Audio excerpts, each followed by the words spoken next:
Chorus.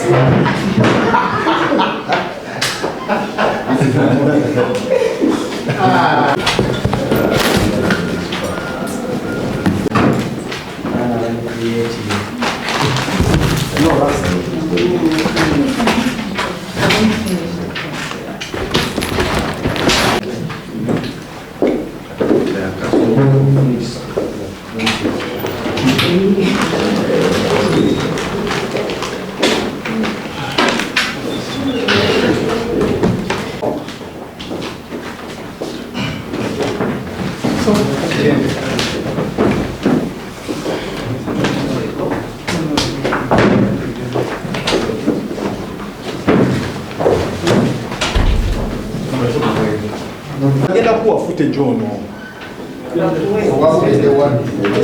Ukajua agenda kuwa, eh?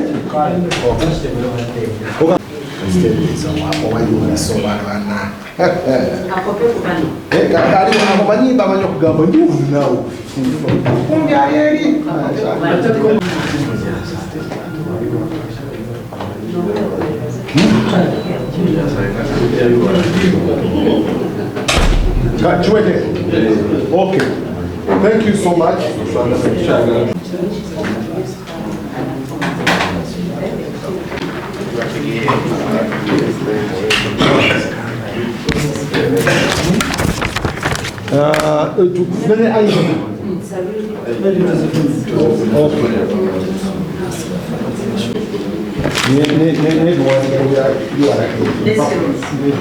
Yes, seals. So we don't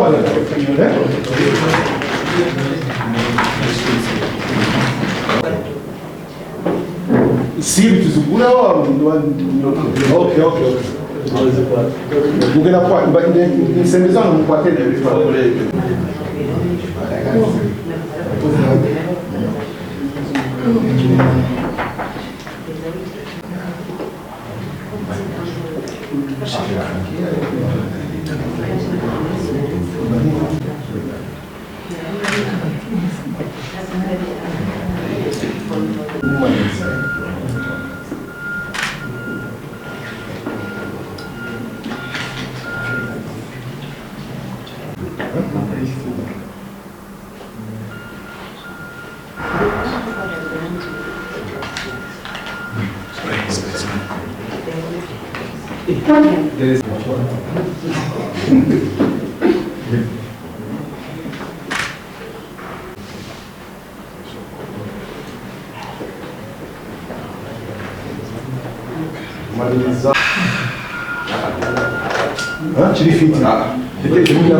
tumaliriza twagande sawa satu netumaliriza kati kuja ngu yangu netumaliriza upisi tuli wano ku 16 yangu wateka muka speed yangu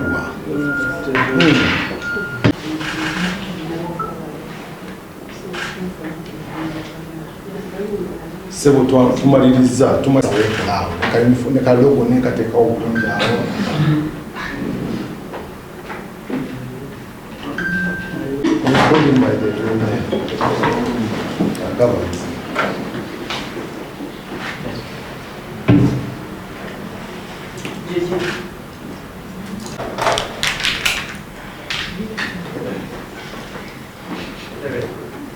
You think you're part of it. I will put your ID in.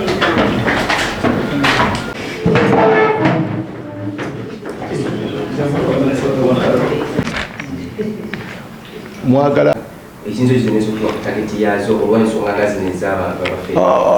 nga one of the misango jetugenda obagulako is impersonation naye nga misango giwera bas so kati ngabano bote tumanyo court martial oba nedda so emisango jetugenda obagulako impersonation n'emirala. Yes, please. Yes, mukama akyatukwatiddeko kyekisooka. Number 2, smuggling is a very big issue mu URA. Abafere bangi nnyo beerampuka in different ways. Waliyo smuggling ku mazzi, waliyo smuggling abasuubuzi abamu ne baleeta container n'akulaga invoice invoice ekulaga ngatto 10 ne ogulawo container ziri ngatto ana. So smuggling eja in different ways. Kyensolo okugamba nti URA egezezaako nnyo okulaba nti smuggling n'obufere ebujjawo. Ku mazzi twagula amaato amapya era gatuyambye nnyo okuziyiza smuggling eri agenda ku maato. Twateekawo whistleblower number eyo etuyambye nnyo. Bano abantu babakutte lwa whistleblower yakubye essimu eyo. Kyova olaba mbadde mbasaba essimu eyo gikwate 0800 257 700. Kati ono ye trade werabye nti ne bano abantu nga batufera n'abagoberera n'akuba essimu eyo. Intelligence team yaffe eri swift nebakwata.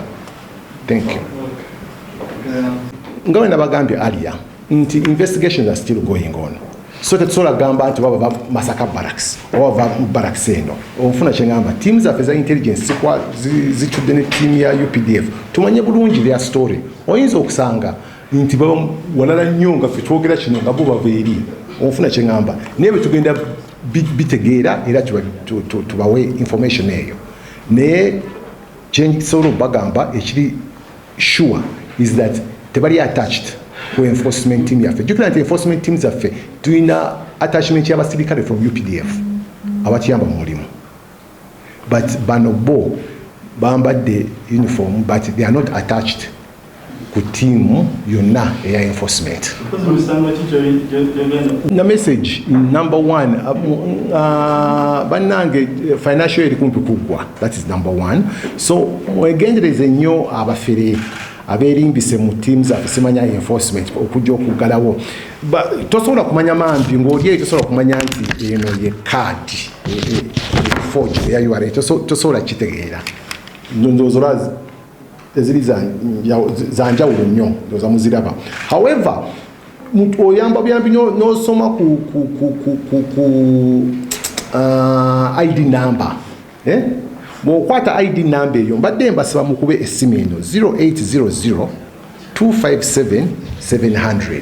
Kankiddemu 0800 257 700. Otutegeeze nti ID number eno jjukira nti bano abantu bwe bajja mu dduuka balina okufuna akasente kaabwe, si ekyo bakafuna bakya baleka essimu zaabwe. Tikubene essimu tugenda kwogera ne Commissioner General kubene essimu. Kati gwe kubeno otugambe nti owange wali abantu bazze ID number eri ABCD.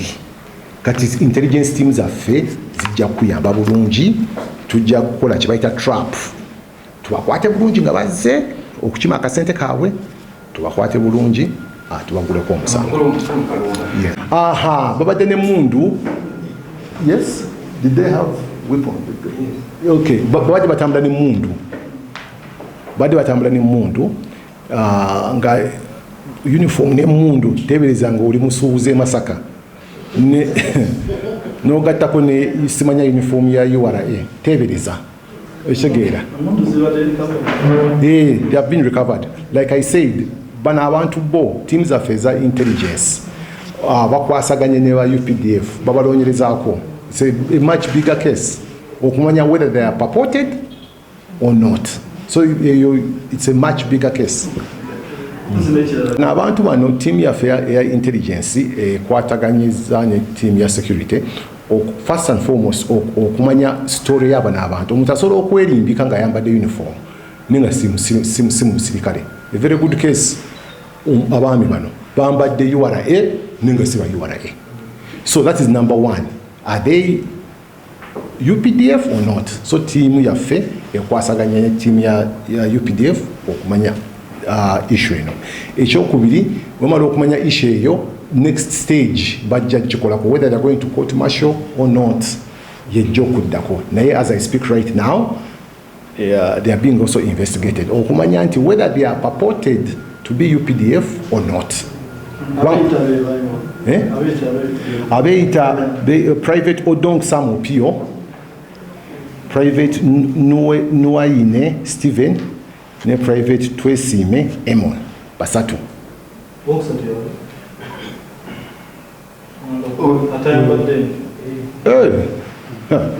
Uniform sebo kitaddewo.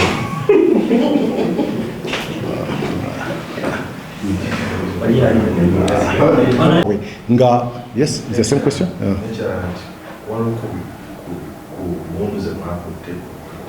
Okay.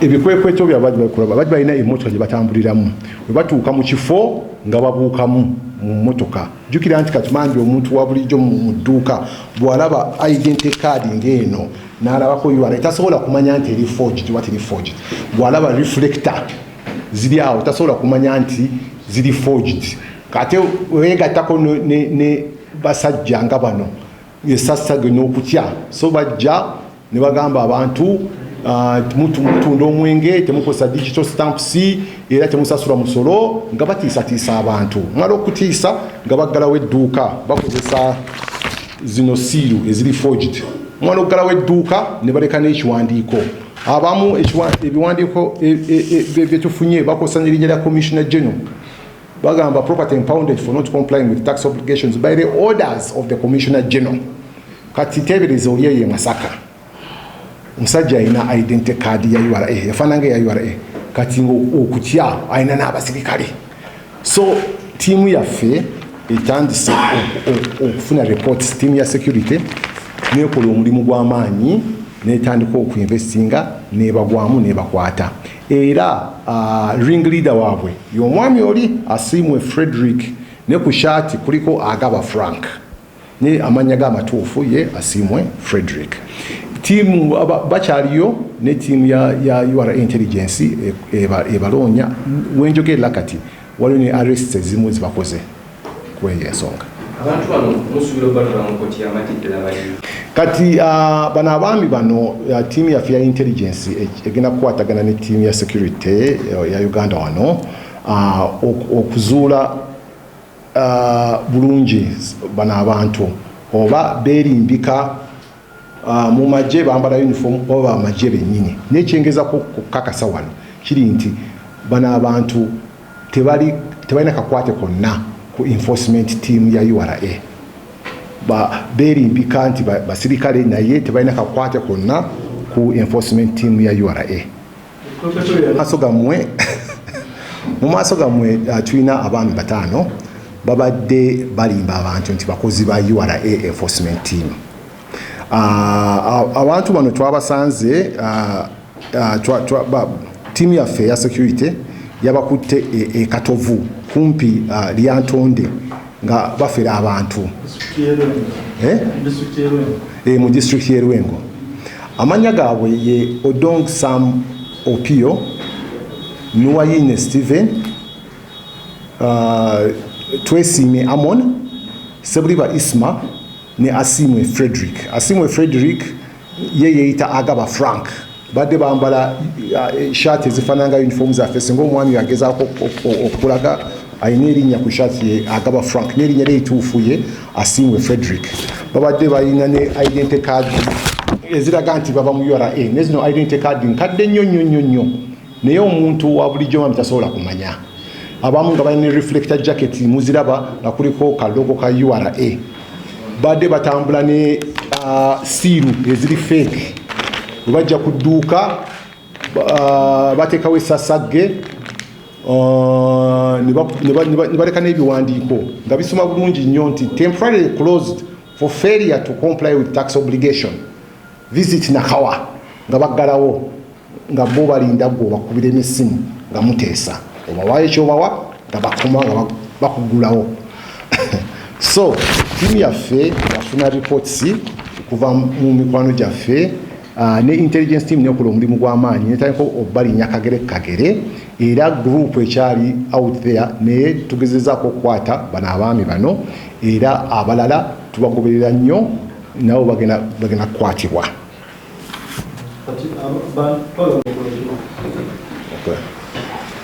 nengono ate ngempewe muyiseemu kanzeemu katono in front of you here we have individuals who have been impersonating officers of Uganda Revenue Authority. They were arrested in Katovu near Lyantonde after conducting fraudulent enforcement activities targeting business operators and members of the public. Their names are Odong Samo Pio, Noaine Stephen, Twesime Amon, Sebuliva Isma, and a gentleman called Asimwe Frederick, but he has been putting on a URA shirt with the name Agaba Frank. The suspects have been posing as URA enforcement officers and using intimidation tactics to extort money from the business community. They threaten traders with imprisonment and penalties for tax violations, particularly claiming that they were stealing beverages without using digital stamps.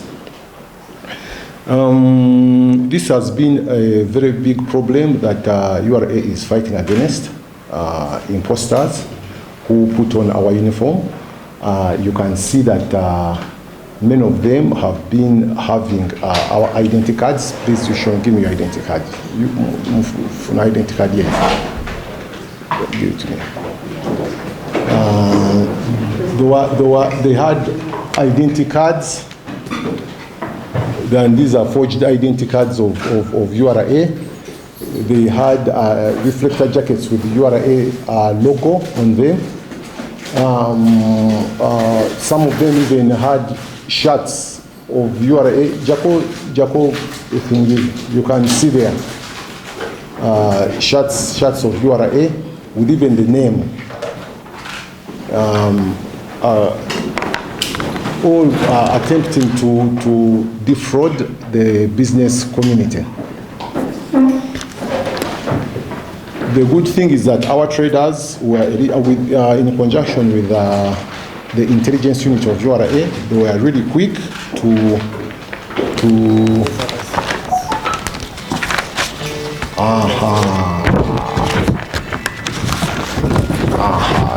They went as far as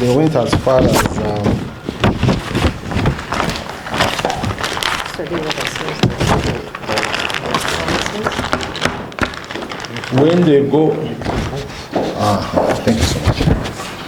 When they would go to the shops, posing as enforcement team of URA, they would.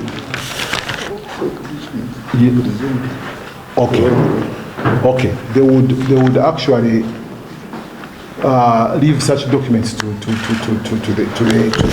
shops that read temporarily closed for failure to comply with tax obligation. Visit URA headquarters at Nakawa, and they put their numbers. They could even put fake seals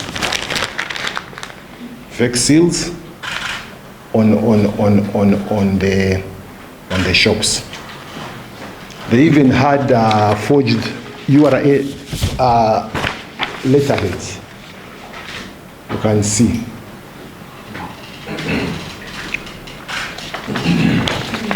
You can see them. They are all here. But thanks to our intelligence unit and the vigilance of the traders, they started following them, and they were arrested and brought. The number is still out. The number is still big, but our intelligence team is still hunting them down, and we shall keep you updated. The gentleman seated there is actually the ringleader. That gentleman there, his real name is Asimwe Frederick. Nekushat, if you take off, it shows Agaba with the URA thing here, but his real name is Asimwe Frederick. We are calling upon Ugandans out there that please be very, very careful with people who are trying to hoodwink you. One of the things you need to find out is if someone comes with an identity card, try and get the number. There's always an ID number down here. Now, you can then call the following number, 0800-257-700. 0800-257-700. It's our whistleblower number. If you give us that number, we can quickly determine whether that's a fake ID or not. Like I said, the group is still large out there, and the intelligence team of URA is on the hunt for them. Thank you so much. What cases are you going to charge against them? A number of cases, among them is impersonation. We're going to take them to court for impersonation and a number of charges. What are the names of them? We have Odong Sam Opio. The name? Odong Sam Opio. I think the rank is private. These people you see here are purported soldiers. And our team is trying to investigate with the security to find out exactly the state of these gentlemen. But one thing I can say clearly is they are not part of the URA enforcement team. They're not part of the URA enforcement team. But they are working closely. Our intelligence team is working closely with security to get more details on these gentlemen. The names are Private Odong Samopio, Private Nuaine Stephen, and Private Twesime Emon. But like I said, that they are working closely with the security to find out more details on these gentlemen. Yes. Yes. Question. Yes, sir. What you're reading there is 3 numbers of private officers, right? Yes, please. So I want to understand, how was it being done? Are they using guns? How was it being done? Yes, they had a car they were traveling in, and they could come to a shop, and these gentlemen would jump out. Remember that they have ID, they have the uniforms, and they were being helped by people carrying guns. Now, psychologically, the shop owner knows it's a URA enforcement team. So they come and they ask questions that rush the chiliwo, rush to toko sadisho stamp, rush to korachi, and they quickly leave a notice on the shop and leave their numbers. If you want it to be solved, kube nambe ino. So that was the scheme, basically. They even could go and even write, if you are to read this letter, it says property impounded for not complying with tax obligations. By the order of the Commissioner General, they even use the Commissioner General's name. By the order of the Commissioner General of the Uganda Revenue Authority under Section 34 of the Tax Procedures Code Act. Visit URA headquarters. The English was poor, the spelling was poor. But now for a layman, you can't know such things. And they leave the numbers here. And they leave the thing and they use a forged thing to close. In Uganda, they say creating a sasage. So they would create a sasage in the area and they walk away. Yes. Yes, sir. For how long have they been in this craft? And then did you also ascertain how much they are taken from people? The ascertaining is being done by our intelligence team, and we shall reveal the figures, but it's being done currently. Well, I don't have the figures on me right now. Number 2, it has been done for some months. We've been getting reports. If you have been following us, we've been having people who impersonate. There are some even who impersonate the Commissioner General himself and go on fundraising trips that the Commissioner General's daughter is getting married. Please bring this money, etc., etc. And like I said, the group is still big, but we have gotten these people who are helping us track the bigger team. And as I speak right now, other arrests are being made actually in the field. And there's something I want to know. If you prove that the UPDF officers, are you going to hand them over to the court martial, or you can now, thank you so much. Such a discussion will be held by our team, the intelligence team and security, on whether they can explore the issue of court martial or not. Those are discussions that will be held by those bodies. Yes.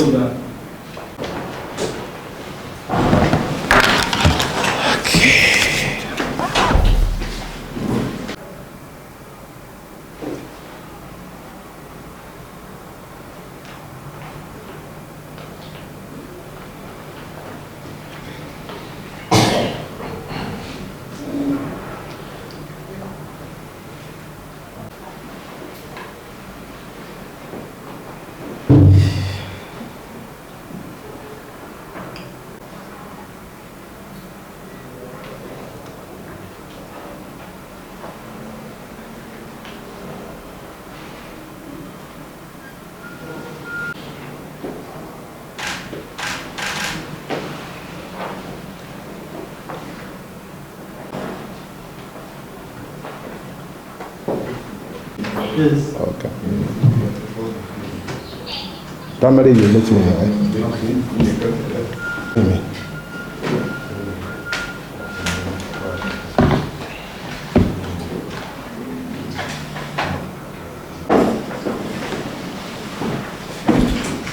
To be ready.